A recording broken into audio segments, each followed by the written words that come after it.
Este chico, por la trayectoria que lleva, en 2020 dije algo tal que en 2025 estará en MotoGP. Ya no solo Pedro Acosta, ¿no? Que es el top, ¿no? O yo creo que es no el futuro, creo que es el presente más inmediato.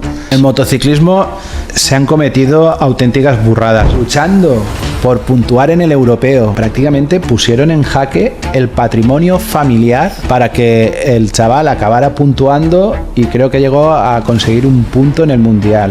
Antiguamente, para correr, tenías que correr a escondidas de tu padre, falsificar licencias. Eso me lo habrán contado. O sea, sí. Y después los padres se enteraban por las crónicas del periódico. O sea, el romanticismo en el motociclismo forma parte del pasado.